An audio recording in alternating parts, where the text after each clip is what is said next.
Market पडतंय म्हणून SIP बंद करताय, तर तुम्ही इन्व्हेस्टमेंट नाही, गॅम्बलिंग करताय. तुम्ही सातत्याने न्यूज बघत असाल, वॉरबद्दलच्या न्यूज असतील, मार्केट खाली पडल्याच्या न्यूज असतील, सगळ्या ठिकाणी निगेटिव्ह न्यूज आहेत. गेल्या 2 वर्षात मार्केटने सुद्धा रिटर्न बनवून दिलेलं नाही. खूप काही पैसा बनलेला नाही. त्यामुळे तुम्ही पॅनिक झाले असू शकतात.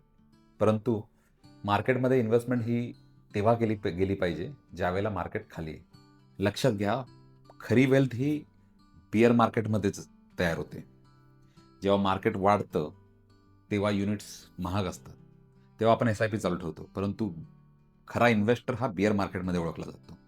जेव्हा मार्केट पडतं, त्यावेळेला युनिट स्वस्त असतात. तुम्हाला स्वस्त युनिट अक्युमुलेट करायला भेटतात. जास्त युनिट्स म्हणजे जास्त वेल्थ, जास्त कंपाऊंडिंग. लक्षात ठेवा, जे लोक आज एस-आय-पी बंद करतात, ते उद्या पुन्हा येतील. ज्यावेळेला मार्केट वरती वाढलेलं असेल, त्यावेळेला ते जास्त प्राईसवरती युनिट अक्युमुलेट करतील. आणि तुम्ही ज्यांनी एस-आय-पी सातत्याने न विचार करता चालू ठेवलंय, त्यांचे युनिट्स जास्त अक्युमुलेटेड असतील. म्हणजे तुमचं कंपाऊंडिंग जास्त असेल, तुमची वेल्थ जास्त क्रिएट होईल. हिस्ट्री एकच गोष्ट सांगते, मार्केट हे टेम्पररी पडतं, परंतु पेशन्स ठेवणारे इन्व्हेस्टरच पैसे बनवतात. फिअर मार्केटमध्ये डिसिजन घेऊ नका, कारण फ्युचर करोडपती हे कायम बिअर मार्केटमध्येच बनतात. यामुळे मी तुम्हाला नक्कीच सांगेल, तुमची इन्व्हेस्टमेंट जशी आहे तशीच चालू ठेवा. आणि यासाठी तुम्हाला कोणत्याही प्रकारची भीती वाटली किंवा काही डाऊट आला, तर मला संपर्क साधा. घाई करू नका, शांततेने निर्णय घ्या. मी इथेच आहे.